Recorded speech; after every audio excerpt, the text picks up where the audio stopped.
All right, all right. What's up, everyone? Welcome to the Forbidden Knowledge Podcast. Thanks for joining us this evening. I see everybody was already chilling in the chat room for quite some time now. Welcome to the talk tonight. It's going to be an amazing talk. I'll be talking about the secrets of the Halls of Amenti, and that's information that's coming out of my book, Compendium of the Emerald Tablets. If you don't know about it, Compendium of the Emerald Tablets. It's a bestseller in 5 countries. Just a couple days ago, it was actually number 2 on the bestsellers list on Amazon. Okay, number 2. The only book that was ahead of me was Graham Hancock's book. So that's an amazing achievement because Graham Hancock, he's been around for a long time and he has dozens of books out and numerous bestsellers. So amazing. So tonight I'll be reading directly from the Emerald Tablets tonight, the Compendium of the Emerald Tablets, and giving you a little bit of a synopsis and some breakdown, showing you a couple of quick, short video clips and some photos, and talking about the Halls of Amenti that I stumbled across in Egypt. So it's going to be an amazing talk tonight. Thanks for joining. Please, everyone, don't forget to click the like button. Click that like button. It helps get the algorithm going. And also, please, if you can, share this link with as many people as you know. It's going to be a good talk tonight. All right. So, the Emerald Tablets. What is that? Well, the Emerald Tablets is a writing authored by Thoth himself. Thoth, known as the Atlantean priest king. That's what he called himself. He called himself an Atlantean priest king, and he ruled over the ancient land of Kem for 14,000 years. Not according to me, according to the ancient Egyptians. It's etched into their stones. It's etched into their hieroglyphs. It's etched into their texts. Thoth ruled for 14,000 years. One person, one man. Now, I do mean man. He's not a god. And he never actually proclaimed himself to be a god, which is why I studied this gentleman so strongly. And because he actually had opportunities to proclaim himself to be a god. But what he told the people was, hey, don't pray to me. I'm a son of Atlantis, and I'm here to help you. So you see, there's good and evil in everything. There's good and there's evil. He happens to be one of these good entities that literally was here to truthfully work with mankind and help mankind get to the next level, bringing knowledge and wisdom. The word thought comes from his name. Thought, thinking thought, right? Also, when he ruled over the land of Kem, he called it Kem, and that's where alchemy comes from and chemistry comes from, the ancient land of Kem, which we now know as, in modern terms, Egypt. That name came much, much later in time. But in the early days, in super antiquity, deep antiquity, it was called the land of Kem. One of the highest civilizations that ever rose came out of the land of Kem, and then it was destroyed along with all the other high civilizations on Earth by a great flood. They call it the deluge. And this deluge happened approximately prior to 36,000 years ago. And in the Emerald Tablets, Thoth picks up where the flood waters are beginning to reside. And a few generations had gone by in this particular region on Earth, whereby the people had gone from a high level of technology all the way back to living in caves again. So by the second, third generation, that's what happens when everything is torn apart and blown away and destroyed. And then you just have a handful of survivors trying to cling on and try to remultiply all the information and the wisdom. A lot of it gets lost. That's why mankind is truly a species walking with amnesia. All right. So we're going to talk about the Emerald Tablets today. We're going to talk about the Halls of Amenti. I'll be reading directly from my book, Compendium of the Emerald Tablets, the bestseller in 5 countries. And I'm not bragging when I say that. I'm trying to let you know that we are living in the age and the time where this information is made directly for the people of this era. This information that was written tens of thousands of years ago, encoded with wisdom, knowledge, understanding, and also advanced technology, was written for a time when mankind would rise to the level that we are right now today. We have now reached the precipice of being able to even begin to understand conceive, digest, discern, and break down information that was written tens of thousands of years ago. A lot of time had to go by for us to get to this point. A lot of time, all right? So it's pretty cool. So what I'm going to do is I'm going to go into the Emerald Tablets, and I'm going to start off in tablet number 1, Emerald Tablet number 1. That's the name of my chapter, and it's the history of Thoth, the Atlantean. I want to break down a couple things before I advance further into another chapter, which is the chapter. Let me get here to this chapter, get it lined up right now. I mean, I'm not going to read the full chapter, but I'm going to go into Emerald Tablet 2, which is the Halls of Amenti. Okay. So let me go in from here and give you a little breakdown because I want to get into where he's talking about these Halls of Amenti. Then I'm going to show you some things. In this chapter, I will establish the true source of the teachings of Jesus. It appears that most of his biblical teachings and statements come directly from the Emerald Tablets. This also points to the possibility that Jesus may be Thoth or the son of Thoth. Think about that for a minute. Think about that.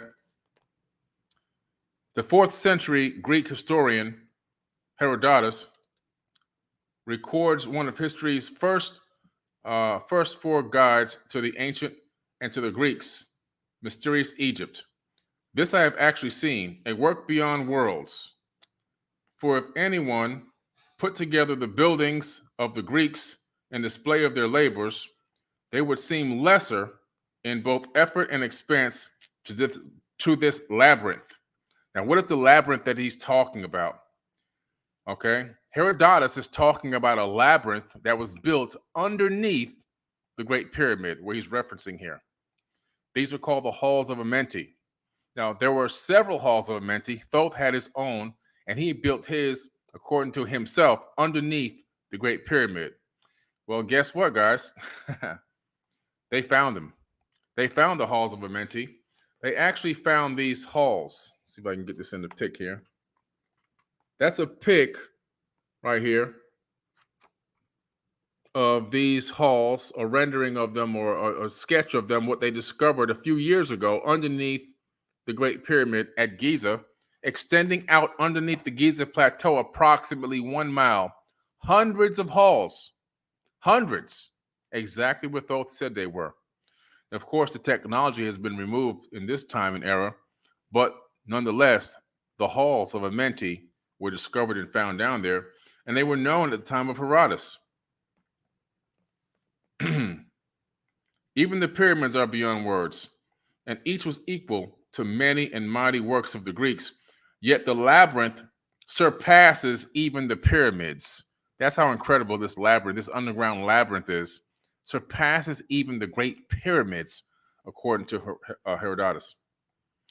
Let's see what Thoth has to say about the Halls of Amenti in this opening scene in the Emerald Tablets of Thoth that he wrote himself. I, Thoth, the Atlantean, master of mysteries, keeper of records, mighty king magician, living from generation to generation, being about to pass into the Halls of Amenti.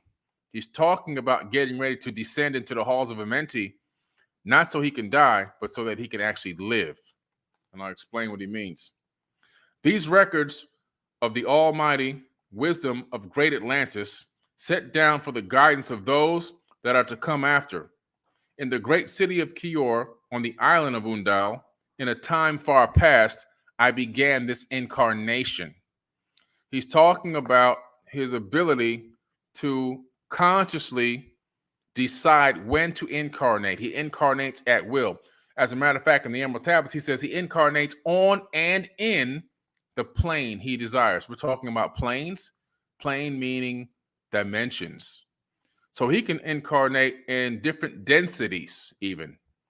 This is a skill that takes a true ascended master and a true understanding of the physics of the universe, which according to him he has obtained. Pretty interesting. In these passages, this is my commentary.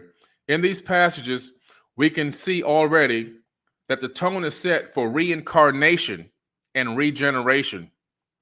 Very similar to this biblical statement in 2 Corinthians 5, 2 and 7, 2 through 7.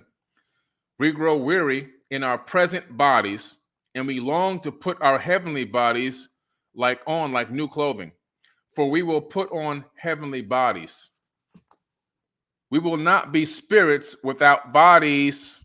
Now, what is a human being right now? A human being is a spirit with a body. You are a spirit first that is inhabiting a physical body in the third dimension. That's what it's saying here.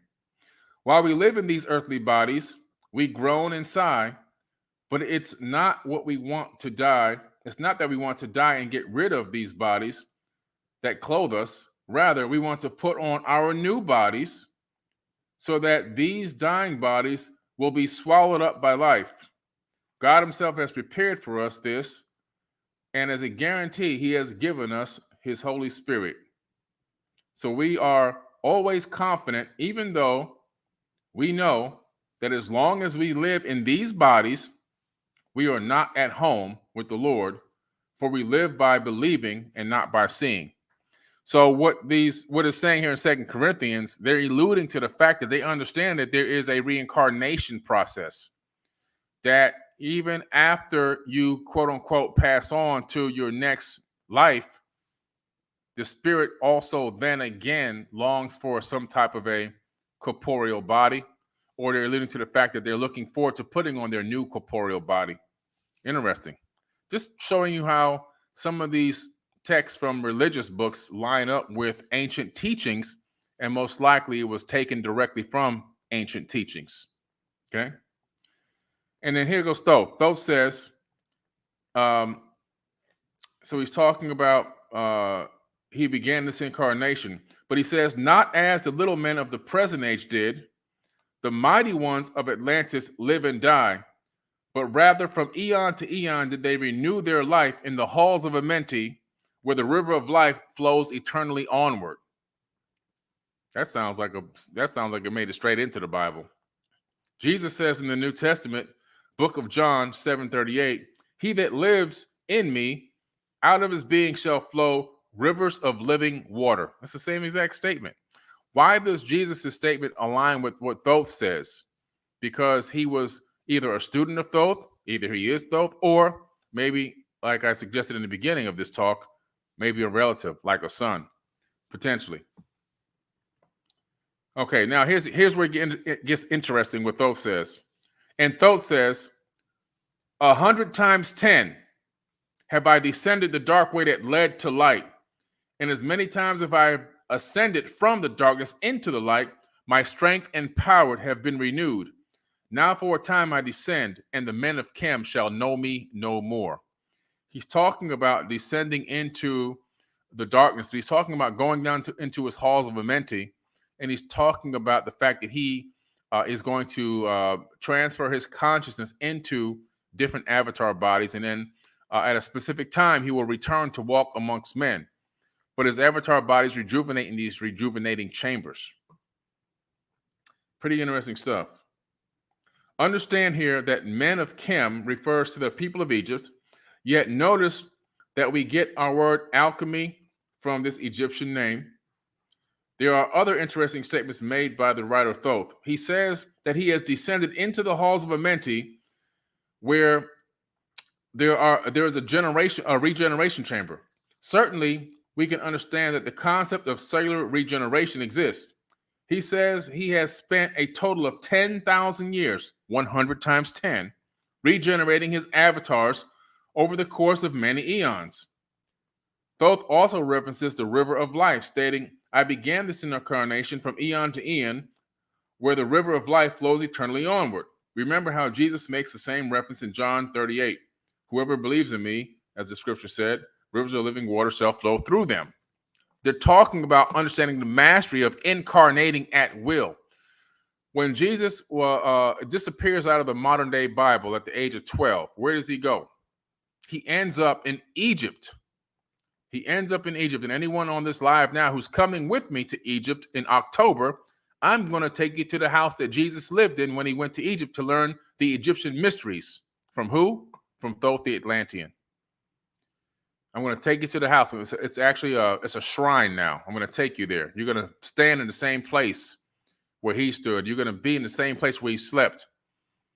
Okay, people come from all over the world, journey from all pilgrim from all over the world to come and check out this location and check out this what is now turned into a Coptic church, but it's a shrine.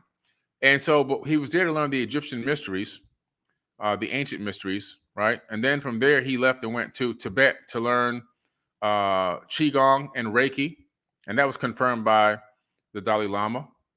And then also he left from there and he went to India to learn the mystic arts, teaching reincarnation all the way back. The next thing Jesus and the God of the Bible says, I call my son out of Egypt. And then he appears riding in on the back of a donkey as a grown man, right? Interesting stuff. Now, let me take you into the Halls of Amenti, because now we're getting deep into the understanding. But first, before we do that, let me show you a couple photos here. Let me break this up a little bit. Let me show you a couple things. All right. Let's see. I came across the Halls of Amenti when I went to Egypt.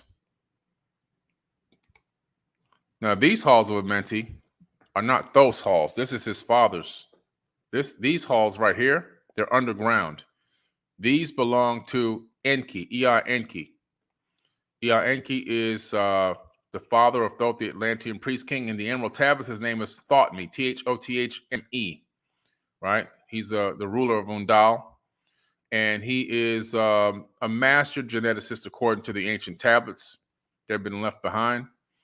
Now, what's interesting is he also had his own halls. These people, these advanced beings, they had their own rejuvenation chambers that they would go to store their own avatar bodies, that they would take the time to clone them in some way that we don't understand. They weren't cloned from existing people. They fashioned these bodies themselves, and then they would inhabit them and walk amongst men, but unlike a man. Now, what's interesting about these halls, you can see how incredible these halls look in terms of the technology used to construct this underground labyrinth. And whoever comes with me in October, and also whoever comes next year with me, because this year, October is sold out. Next year, I'm going to take you to the Halls of Amenti of Enki in October of 2023. So if you want to still get on that trip, there's a few seats left. You got to go to forbiddenknowledge.com/forbidden tour or forbidden-tour. Or just go to forbiddenknowledge.com with the number 4, forbiddenknowledge.com, and go to the Forbidden Tour. And you'll be able to register there if you want to go with me in 2023. But we're going to go here to this underground labyrinth. There's no mummies down there. There's no dead bodies down there. There's no buried pharaohs. There's nothing. You know what's down there? Hall after hall after hall after hall. And what's in those halls? 80-ton granite, what look like sarcophagus, but they're not sarcophagus. They're actually the actual rejuvenation chambers. The rejuvenation chambers are in there, and they're pristine clean on the inside. I've gotten inside of some of these. And if you have enough strength to climb up and climb over, some of you, we can help you get inside of some of them, all right?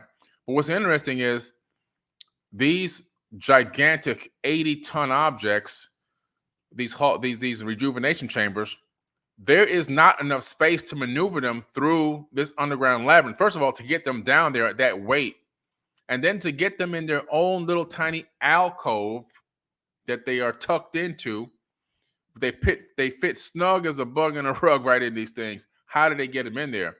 There's no way to even turn the corner to get them in, which means they materialize them down there. After carving out these halls underground, they then vitrified the rock to make it a firm structure. And then after they did that, they materialized these gigantic megaton megalith rejuvenation chambers directly into their alcoves. And they were all connected through a network, an energetic network. They were connected energetically down there. You can feel the energy when you go down there. And then they would get inside of one of these. Thoth would climb inside, or this was Enki's. He would climb inside of one. and he would transfer his consciousness into one that was already ready to go inside of another one of these halls down there. And then he would get up and climb out of that chamber. But leaving the other body he just left, the other sleeve he just left behind, rejuvenating down there for about 100 years while he climbed it out and walked amongst men in another one.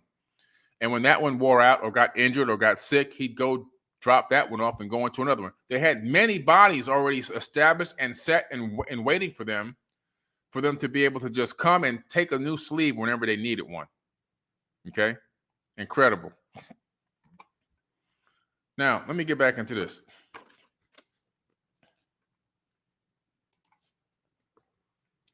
Halls of Amenti, chapter 4 of my book, Compendium. I'm reading from the Compendium of the Emerald Tablets. Let's see here. Deep in Earth's heart lie the halls of Amenti, far beneath the island of the sunken Atlantis, halls of the dead and halls of the living, bathed in the fire of the infinite all. Far in a past time, lost in the space-time, the children of light looked down on the world. These are these beings. The children of light are these Atlantean people. They look down on the world. From where? From above. Seeing the children of men in their bondage, bound by the force that came from beyond, knew they that only by freedom from bondage could man ever rise from the earth to the sun. Talking about obtaining a higher level of consciousness. But how do you free somebody from bondage? You got to free them from their mental prison. According to Thoth, only free-thinking individuals using their own conscious thoughts can be capable of rising up to a higher level of consciousness. By the way, we have a song called Halls of Amenti by myself, Forbidden Knowledge, Donnie Arcade, and Cruz, and Richard Wagner. It's available on all streaming platforms. Just look up Halls of Amenti by Forbidden Knowledge with the number 4. Great song. Put it out about 4 or 5 years ago. And then Thoth says, down they descended and created bodies. This is 36,000-year-old text, guys. Down they descended and created bodies, taking the semblance of men as their own. So they made bodies that look like men, look like us. They didn't say that they stole bodies and inhabited those bodies or possessed a body. Like the people out here walking around saying that, Thoth is possessing bodies. He could snatch your soul. No. They created their own bodies. Like Avatar, like the movie Avatar. They created their own avatar bodies and then put their minds inside of them. They didn't snatch any of the indigenous bodies. They made their own. It's the same exact concept and the same exact system as well. Where do you think Avatar got the idea from? They got it from the Halls of Amenti, from the Emerald Tablets. Down they descended and created bodies, taking the semblance of men as their own. The masters of everything said after their forming, we are they who were formed from the space dust. We are they who was formed from the space dust, partaking of life from the infinite all, living in the world as children of men. They're living here, walking amongst us right now as children of men, like and yet unlike the children of men. So they say that they are like men, but unlike a man. They're walking amongst us, looking like men. You wouldn't even know the difference. You wouldn't be able to even tell that who you're talking to is a cloned avatar body with a transferred consciousness inside of it. You wouldn't even be able to tell. You would have no clue. None. And they're still here doing the same thing. During later ages, the ego of Thoth passed into the bodies of men in the manner described in the tablets. What is his ego? His ego is his consciousness. As such, he incarnated 3 times, in his last being known as Hermes, the thrice born. The Greeks call him Hermes Trismegistus, 3 times the greatest. They know he's been incarnated at least 3 times in their understanding of time. Now, what's interesting about this is we have the 2045 project. The 2045 project is very interesting. The 2045 initiative is a nonprofit organization. We're talking about right now, our current time, The 2045 Initiative is a nonprofit organization that develops a network of community of researchers in the field of life extension. The main goal of the 2045 Initiative, as stated on its website, 2045.com, is to create technologies enabling the transfer of an individual's personality to a more advanced non-biological carrier and extending life, including to the point of immortality.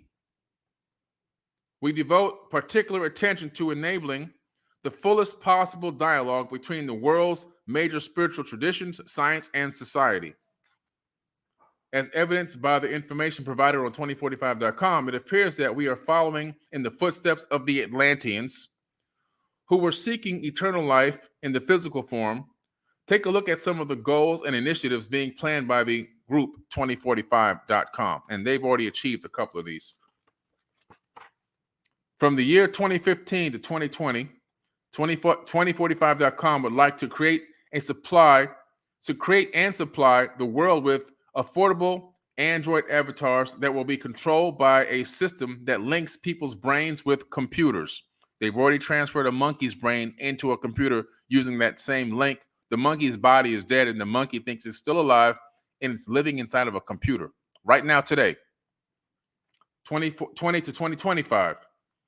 They would like to create an autonomous life support system in which a human brain can be taken out of the body and kept alive while being linked to a robotic avatar. Their hope is that a person whose body is failing them can live a full life. They're getting all this from the tablets. 2030 to 2035, the group at 2045.com wishes to create immortality by building a computer model of the brain that allows human consciousness to be transferred to the artificial carrier, giving everyone the possibility of cybernetic immortality. 2045. By this date, 2045.com, we would like to have established a new era for humanity in which technological brains are transferred minds. Sounds like the Halls of Amenti to me. Sounds like the Halls of Amenti. Somebody say, yeah, Altered Carbon, right? And all those shows.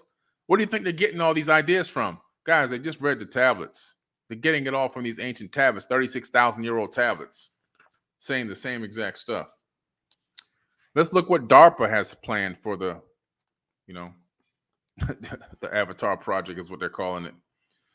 DARPA, that's the U.S. military black budget project, right? Of course, they always want to find technology like this and then see how they can actually weaponize it. So DARPA reveals their Avatar program.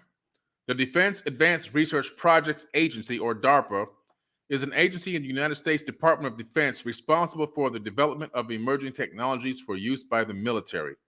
According to Sebastian Anthony of Extreme Tech News, the Avatar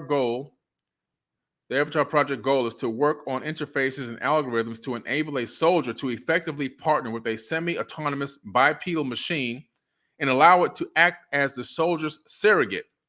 So what they're saying here is they're going to create a symbiotic consciousness link from a soldier that could be in a bunker somewhere underneath a mountain, but he's consciously going to be symbiotically connected spiritually through his consciousness to a field robot that is a military field robot that's in battle, whether it's on the ground, whether it's in air, wherever it is.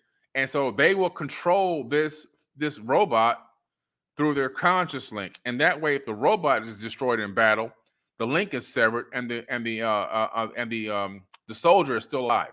That's what they're doing. Okay. DARPA wants to develop the walking equivalent of an unarmed aerial vehicle, a bipedal robot drone, where the controlling soldier is hundreds or even thousands of miles away from the war front using a consciousness link. Okay? Pretty interesting. Pretty interesting, guys. So what is this telling you? We're talking about the fact that this Halls of Amenti and this transfer of consciousness, it's a realistic concept. So if you hear it in the ancient text and you don't know about the technology part that's going on right now in this era, and you hear somebody talk, these ancient beings were talking about transferring their consciousness. Now, that's way out there, man. That's psychobabble. Oh, really? Well, let's open up the science books, because right now there's theoretical physicists and scientists and biologists working on this today, and they've already achieved it with the monkey. Transfer the monkey into a computer. So what are we talking about? We're talking about reality all of a sudden. We're talking about real science all of a sudden. We're talking about understanding that you can take a person's mind and move it around from place to place and keep it consistent, keep it the same exact frequency, which makes that particular consciousness what we consider to be a unique individual, right? And so this is powerful stuff, because we're seeing now that the only thing that has slowed us down to this point was storage capacity. The ability to take all that information from one's consciousness and store it on a device that can then move it from place to place. Well, now we've already overcome that issue with storage capacity, whereby we used to have an issue with being able to store large amounts of data. All of a sudden, that problem is gone. We have DNA hard drives now. A DNA hard drive. A DNA drive the size of my cell phone can store thousands of petabytes. A phone this size can probably store the information contained on every person's mind in the entire planet. That's how much storage capacity it would have. Compactified biological semiconductors with a DNA hard drive built into it. Storage capacity is ridiculous. It's almost unlimited. You stack these together. You stack a few of these together. Let's say these are all memory cells, storage cells. All of a sudden, you can store everything that exists in the entire solar system on those 3 phones. If that was the DNA hard drive. DNA hard drive is the wave of the future. You connect the DNA hard drive now to a quantum computer, which we're now developing and have a few of them in test mode. You combine the quantum computer with the DNA storage capacity, and all of a sudden, you have the capacity to do teleportation. You have the capacity, beam me up, Scotty, transfer consciousness. All these things become instantaneously possible. Sentient spacecraft that can fly, that have feelings and emotions and everything else. I mean, the probabilities are totally endless. But the fact is, these beings were doing this back over 36,000 years ago. They literally were creating avatar bodies, and then they were inhabiting them, and then they would walk amongst men, but unlike a man. And you'd be talking to them, and you wouldn't even know you were talking to somebody that wasn't even from this planet. Just like The Man That Fell to Earth, that new show on Amazon that just came out. It's an amazing series. You got to watch it. It's the newest version of The Man That Fell to Earth. It's an old classic, but what they did was they said, okay, let's remake this. And so they have an amazing actor. He's got a very hard name to pronounce. The black guy from Doctor Strange. He was initially he was Doctor Strange's mentor in the first Doctor Strange, right? His name is very hard to pronounce. He's been in a lot of movies. He's been in movies with Denzel Washington and everybody else. Great actor. However, he is now an alien from outer space, and it's written in a way where it's a whole new way of understanding an alien, understanding space travel, understanding what a spacesuit is, because his spacesuit looks like a human being. That's his spacesuit. His spacesuit makes him look like he's a human being, right down to the eyeballs, the skin, the nose, everything, mannerisms, the whole thing. His spacesuit is actually an avatar. Pretty cool stuff. So, it's a living exterior suit, and underneath it is his real self. Pretty incredible. But you got to check it out. The Man That Fell to Earth. It's I think it's on Amazon Prime, original series. You got to check. I think it have 8 or 9 episodes out right now. So check it out. But let me see if I can pull up something else here. Now, what's interesting is right here, I'm inside of Ramses II tomb. And you can see what a regular tomb looks like. Right there behind me was the sarcophagus, which had the mummy in it. Let's see if I can get it come back here. Hold on. I'm kind of moving the camera all around. Right there behind me. You can kind of see in the corner. It's not as big as these, what I was showing you over here. These are super massive. Super massive. Let me see if I can get another shot here of one of these suckers. Hold on. Let's check this out.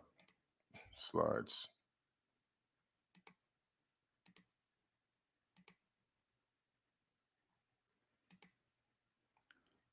All right. Here is another one. You see how tight that is in there? This 80-ton rejuvenation chamber.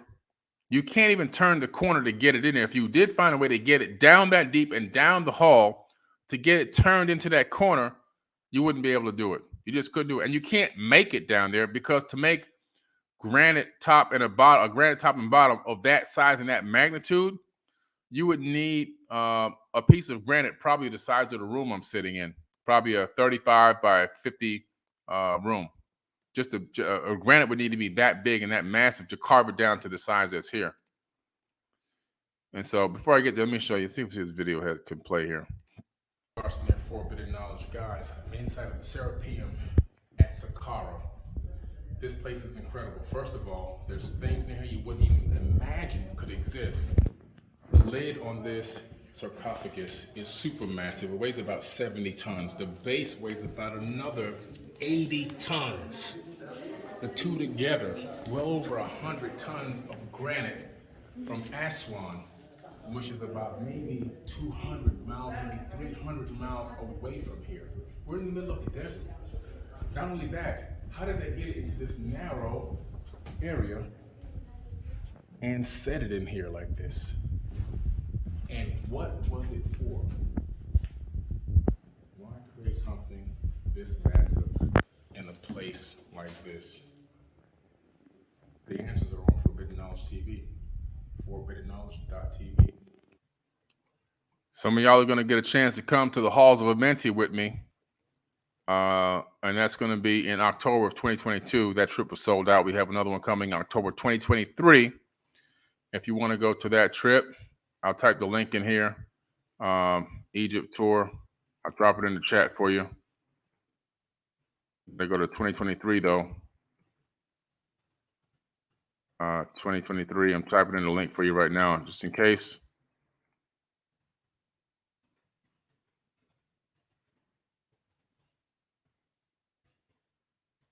Forbidden tour. All right. Like I said, guys, guys, I go to these places in person. I'm not one of these online YouTube researchers. I go out there in person. I go interact with the indigenous people. I get with the sages, the bushmen. I get with the pyramid priests. I get directly with the people. I go talk to the people. I sat with Aboriginal elders in the middle of the outback in Australia. I go get with the people that have the real knowledge. I don't want to hear about, I saw it on the YouTube. I don't want to hear about, I saw it on this thing. Or no, I want to go, and I'm going to go get the information for you guys. And I'm going to go in person, and I'm going to bring back the wisdom. That's how I do it.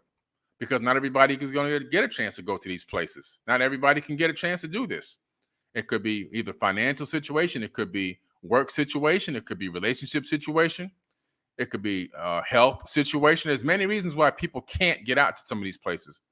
So I make it my business, while I have the capability to move around this planet and maneuver around this planet and travel and go places, to go get the real information, right?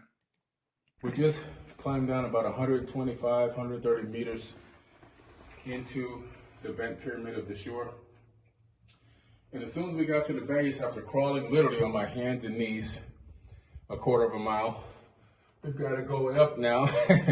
Probably about 1/10 of a mile, which is not too bad. So I heard that there's bats up there. So we're going to see what's going on in the temple, in the bent pyramid that they call a temple of the shore. We'll see what's up there.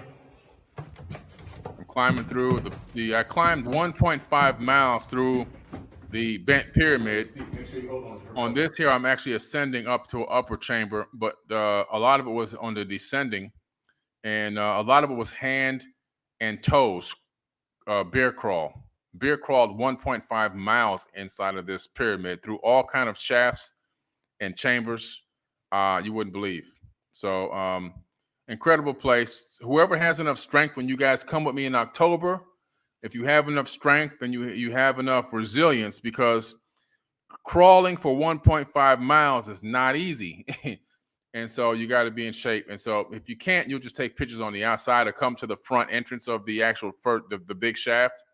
Take a lot of great photos. Some people will get a chance to go down inside the bent pyramid with me, and we'll go take a journey into the bent pyramid, into the depths of the bent pyramid, and then we'll climb inside the interior shafts. I know the way to the apex on the inside of the pyramid. It's an amazing. Now the bent pyramid is actually a diagnostics tool, like an MRI machine. It's very similar to a CAT scan type of a machine. It's a machine. The bent pyramid is a machine. It's not what people think it is. It's an actual diagnostic tool to diagnose illnesses and injuries in human beings. And it creates a resonant frequency on the inside. And there's a place that the physician would stand at the top, which I would take you to. And he would look over from there and he would be able to see a holographic image of the person and then be able to see exactly what was wrong with them. It creates the resonance inside of here, depending on you put the person and the amount of water you add, and the ratio, the frequency, the cymatic frequency ratio, that 2-to-1 frequency ratio that it has, it creates a harmonic resonance that then creates a resonance with the subatomic structure of the vibrating atoms in your body, which then creates an actual hologram for the physician at the top to see exactly what's wrong with you. Pretty interesting stuff. So, yeah, a lot of cool stuff going on in Egypt. But the Halls of Amenti are real. They've been discovered, and I found one that we can actually even get access to. A lot of people wouldn't call it that until they understand the history behind what it is and what's been told by the mainstream lie to cover it up, that it's been used to bury bulls. There's no bulls in there. These things are pristine clean. There's no bull bones inside of these and these massive things. You wouldn't even need one that large anyway, in most cases, to put the bull in. Pretty interesting. And again, to get them in there, you have to materialize them in there. You can't move them in there. Now, let me take that out. That's not what I want. I want to go to this image here. Let me go back to the PowerPoint for a second because I want to show you guys something amazing in the Halls of Amenti. Let's go back. Okay, how do you go to this here? Slides. Okay. All right. Now, right here, if you can see this, I know the image is a little small here because it's a narrow upright image, but where my hand is, I'm in back of one of the alcoves. I'm inside of one of the halls, so in back of the actual sarcophagus. Now, this it's really a rejuvenation chamber. Now, this one is the only one that even the priests that guard it will tell you that it has stargates on it, rectangular stargates. On every single side, there's rectangular stargates. So that my hand is actually touching one of the inscriptions, which represents a gate. But also what it's touching solid granite that's warped as if an energy signature hit it and somehow modified or changed the atomic structure of the granite, allowing it to warp and bend without cracking. Now, I don't know if you understand granite and how hard granite is and how tough it is to even form it or shape it into these amazing shapes. But then to be able to even have anything that can dent and warp granite as if it was fluid. Now, what's interesting about this, in front of me where you can't see where the person is standing that took this photo, there's a wall in the back of that hall. Now that wall has a gigantic opening in it that you can see has been something energetic came through it and formed this opening that came through it. That beam that came through the back wall of that hall is what hit this sarcophagus, this rejuvenation chamber, and actually warped solid granite. I don't know if you understand. I wish I could make you understand. You can't warp granite. You cannot do this. You just can't. It would crack and break before it warped like this. It's wavy as if it turned into liquid. Okay. Now, what does that tell us? It tells us that an energetic beam of some type, an exotic energy beam, came through that back wall and hit this rejuvenation chamber. Now, Thoth talks about having the capability of going into his underground chambers and traveling from place to place, not only on Earth, but even to other places. And so he has these portals. I remember I went to Tula, Mexico. I think it was 2015. I was in Tula, and I went to his one of his homes. He has actually several homes. This was his house is a pyramid, of course, and then on top are Toltecs, but underneath he lived inside. But in the back there was a Stargate, a rectangular Stargate, just like these.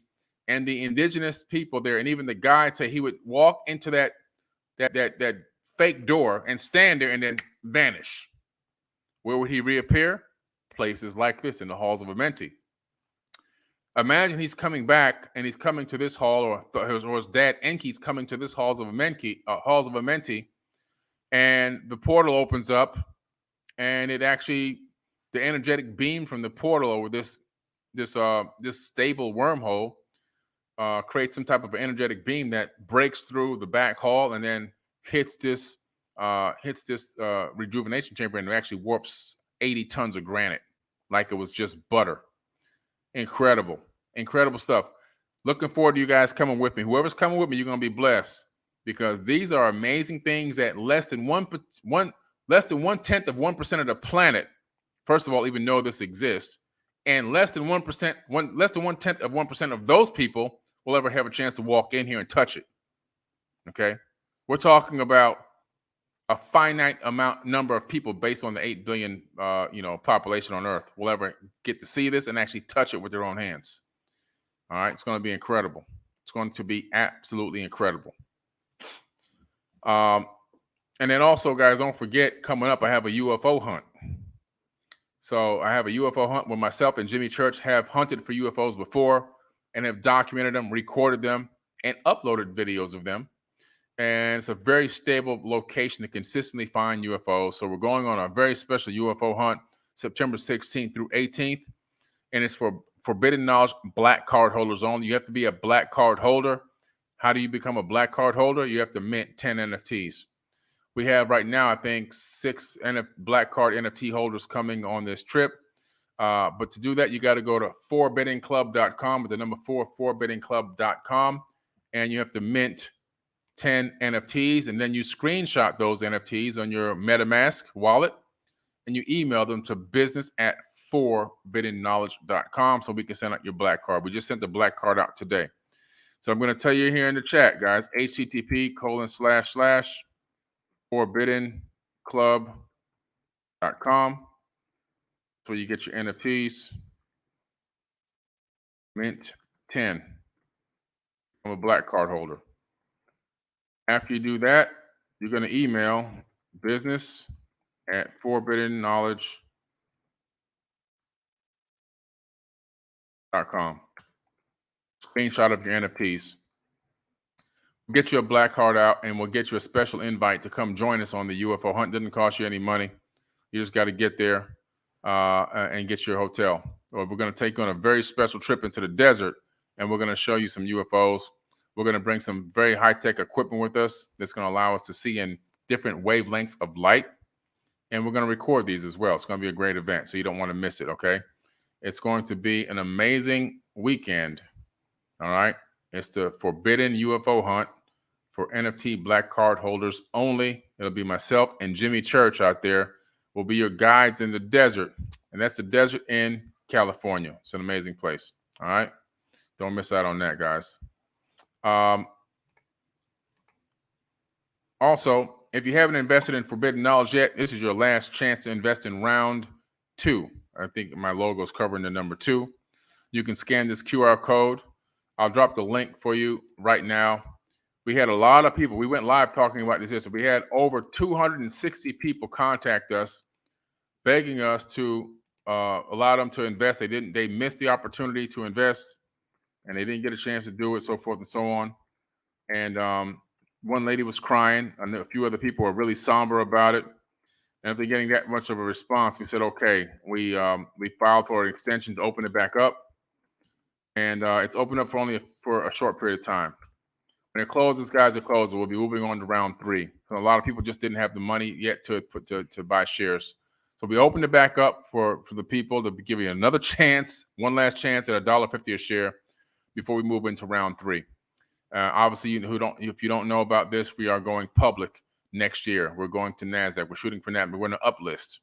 We're going to go from a Reg CF to a Reg A plus next. That'll be our round 3.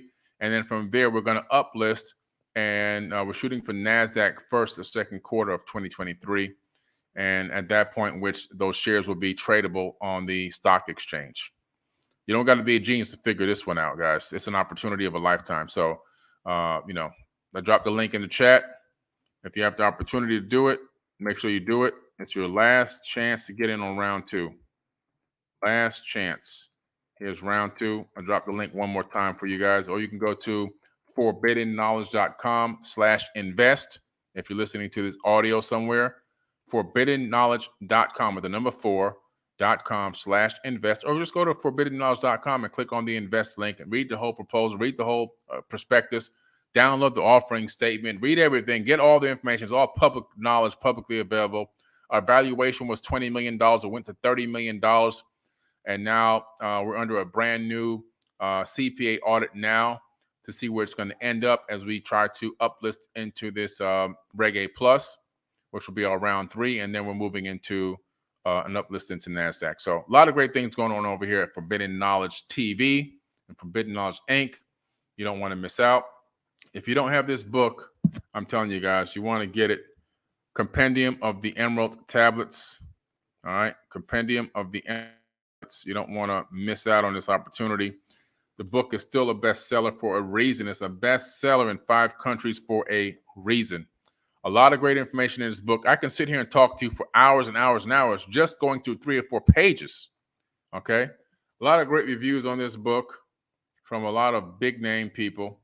George Noory from Coast to Coast AM. Billy Carson is an amazing researcher that I have admired for a very long time.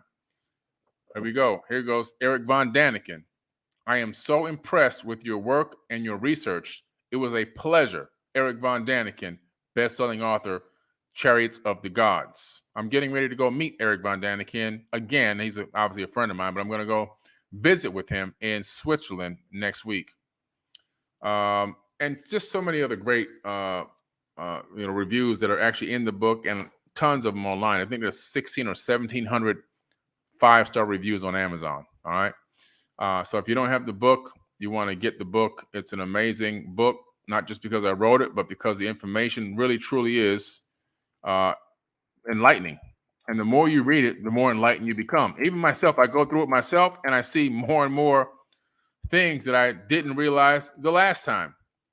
And I'm probably on 300 or 400 times passing through this thing. So we're talking about a lot of wisdom, a lot of understanding, a lot of amazing ancient wisdom and esoteric teachings that are really on the cusp of ascension knowledge.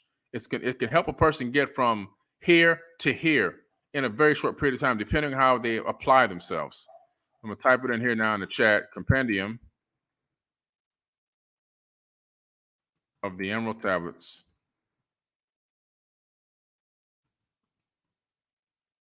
Drop the link for you. You can take advantage of it. It makes a great gift as well. Book is a bestseller in 5 countries. Number 2 in the United States. Number 4 in the UK. It's like number 8 or 9 in Japan. I think it's number 6 in Sweden. It's number 14 in Canada. I mean, it's crazy. People love this book, and people who don't even know who I am. Why? Because the information is so enlightening. It's so deep. And the more you go into it, the deeper it gets, but the more avenues of enlightenment open up in your mind. Okay? You just have to get this book. Before I sign out today, I'm going to read the preface one more time here, a preface of the book. And then I got to go and get my dinner. And I got to continue back to my work that I was doing. By the way, Jimmy Church wrote the foreword to this book. Thank you, Jimmy. Shout out to Jimmy Church. JimmyChurchRadio.com. Let's see here.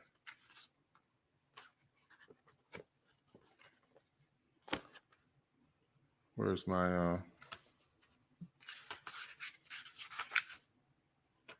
I went through this book so many times.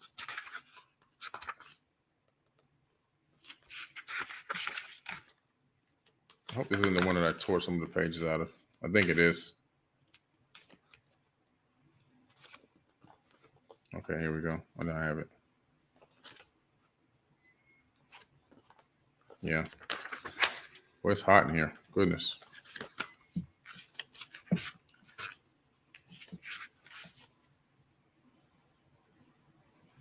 Okay, hold on, guys. I'm just trying to get to the exact one I want to start with. I read pages out of that book. I was making I was scanning images of the pages in for somebody. Let me pull it up over here on my computer for my actual document file. And then I'm going to read through it real quick for you guys.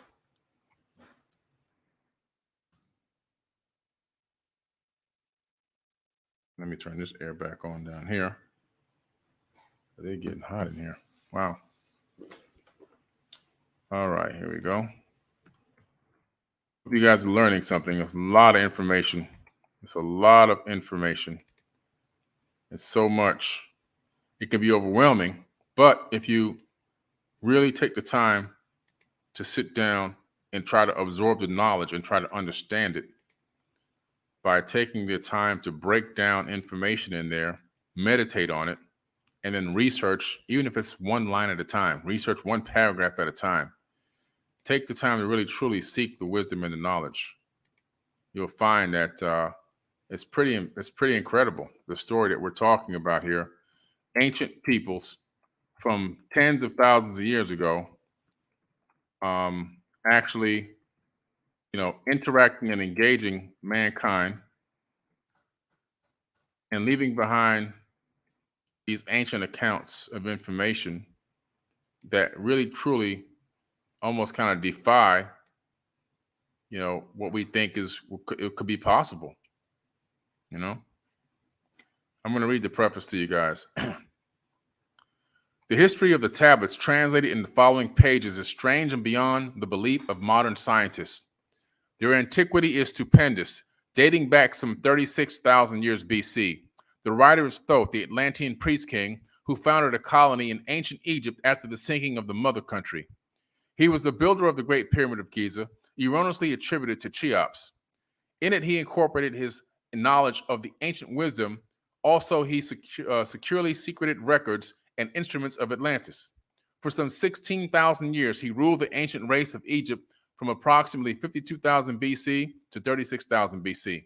That's 14,000 years he ruled, guys. At that time, the ancient barbarous race among which he and his followers had settled had been raised to a high degree of civilization. Thoth was an immortal in that he had conquered death, passing only when he willed, and even then not through death. His vast wisdom made him ruler over the vast Atlantean colonies. You see, Atlantis was not just a ring city on the Atlantic Ocean. Atlantis was a global civilization on Earth. The ring city was just one capital of dozens of capitals that existed on Earth at the same exact time. Just so you know. People say, where's Atlantis? It's right under our feet. No matter where you are on Earth, you're on the top of Atlantis. Everyone right now is on top of Atlantis. We all are. We're sitting on top of it. We're standing on top of it right now. His vast wisdom made him ruler over the various Atlantean colonies, including the ones in South and Central America. When the time came for him to leave Egypt, he erected the Great Pyramid over the entrance to the great Halls of Amenti, placed in it his records, and appointed guards for his secrets from among the high priests of his people. In later times, the descendants of these guards became the pyramid priests, by which Thoth was deified as a god of wisdom. So Thoth didn't call himself a god. These pyramid priests, after generations of them, maybe 2 generations later of pyramid priests, you kind of born into it, that title, that job. Thoth had went somewhere, gone for some time, for in human standards some time. And so the people then deified him. You see how we do this? We always want to make somebody into a god right away. Oh, he's a god. He's a god. No, he's just a man with advanced knowledge. The recorded by those in the age of darkness which followed in his passing, in legend, the halls of Amenti became the underworld, the halls of the gods, where the soul passed after death for judgment. You see how the Egyptians got the whole teachings that we get now in mainstream media, mainstream TV shows about the ancient Egyptians, is that they're going into the underworld and they're putting themselves in tombs so they can travel into the solar boat into the underworld and all this kind of stuff. It all came from the Emerald Tablets. But it came by basically the people twisting the information and then saying this is what it meant when it didn't mean that. During the later ages, the ego of Thoth, that's his consciousness, passed into the bodies of men in the manner described in the tablets. As such, he incarnated 3 times, in his last being known as Hermes, the thrice-born. In this incarnation, he left the writings known to modern occultists as the Emerald Tablets, a later and far lesser exposition of the ancient mysteries. These are an exposition of the ancient mysteries. That's why they're so powerful. The tablets translated in this work are 10, which were left in the Great Pyramid in the custody of the pyramid priests. The 10 are divided into 13 parts for the sake of convenience. The last 2 are so great and far-reaching in their import that at present it is forbidden to release them to the world at large. Well, since that time, I was able to get those last 2. And guess where they're located, guys? They're in the compendium of the Emerald Tablets. They're in my book. However, in those contained therein are secrets which will provide inestimable value and for the serious student. But now a word as to how these mighty secrets came to be revealed to the modern man after being hidden so long. Some 1,300 years BC, in ancient Egypt, and ancient Chem was in turmoil, and the many delegations of priests were sent to other parts of the world. Among these were some of the pyramid priests who carried with them the Emerald Tablets as a talisman by which they could exercise authority over the less advanced priestcraft and races of descendants after the Atlantean colony. So they used the Emerald Tablets as a form of power to dominate over people. They already twisted it. You see how they twisted it already? They took the knowledge and wisdom inside the tablets and used it to dominate people because they realized how much power it had. The tablets were understood from legend to give the bearer of authority. The tablets were understood from legend to give the bearer authority from Thoth. The particular group of priests being the tablets, the particular group of priests bearing the tablets, I'm tired and hungry, emigrated to South America, where they found a flourishing race, the Mayas, who remembered much of the ancient wisdom.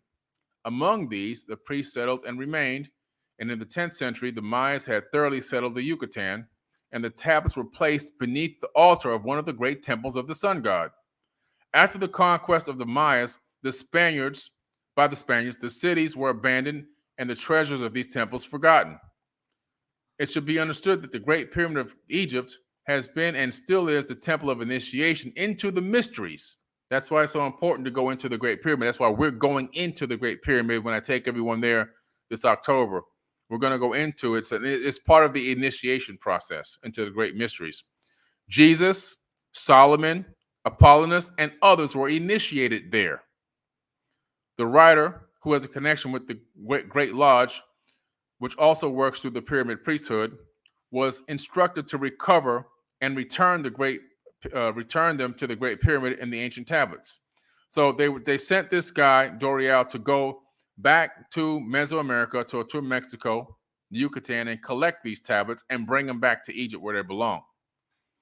This, after adventures which need not be detailed here were accomplished, before returning them, he was given permission to translate and retain a copy of the wisdom engraved in the tablets.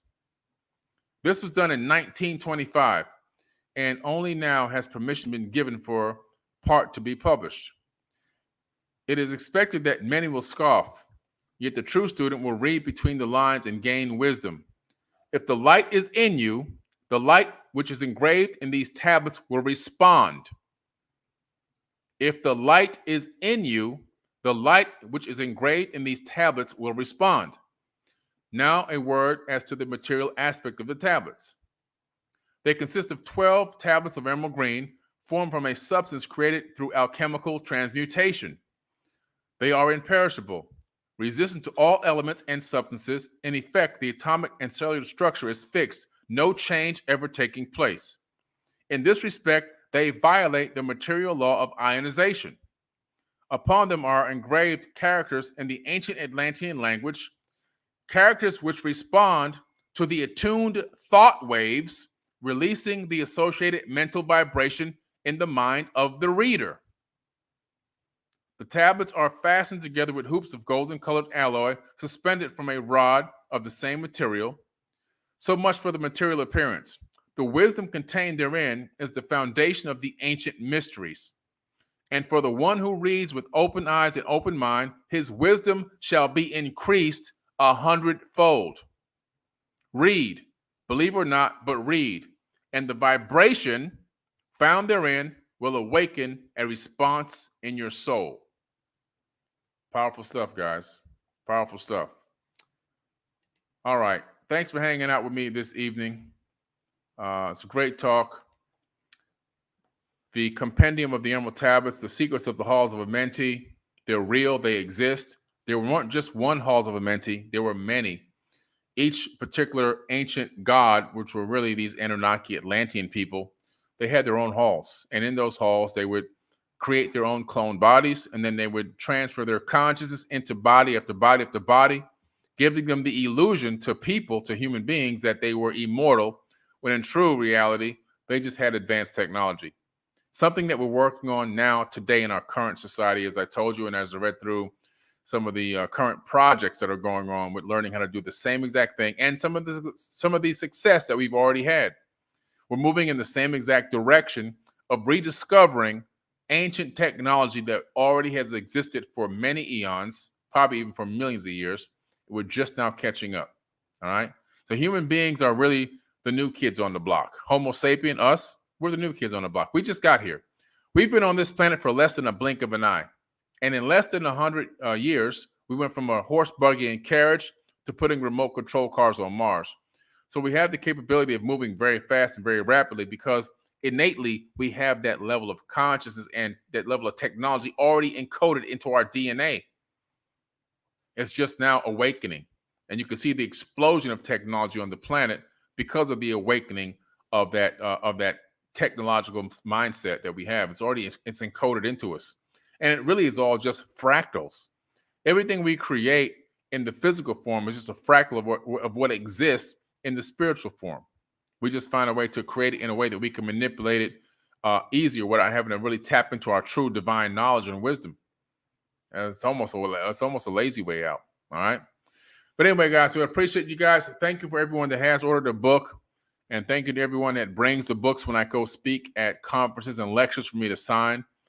I'll be releasing the Forbidden Tour of Egypt, the Forbidden Tour. Sorry, I'm doing that already. The Forbidden World Tour, where I'll be going to several states in the U.S. and several countries. And when that schedule comes out, if you're able to attend, please bring your book, and I'll be able to sign your book for you in person. We'll take a nice photo. All right, guys. Thanks a lot for spending time with me tonight. It's time for me to eat my food and get back to work. All right. I love you guys. I appreciate y'all. And thank you for all those donations. We're looking forward to helping out again the underprivileged children. And the video for that is editing right now. It's almost done. And we'll be uploading it probably sometime next week. All the chat donations that you guys put in over the last 8 months all went to helping underprivileged children. You're going to hear from some of those kids in about a week. All right. Thank you so much. Appreciate you guys. Love you. Peace. Catch you later.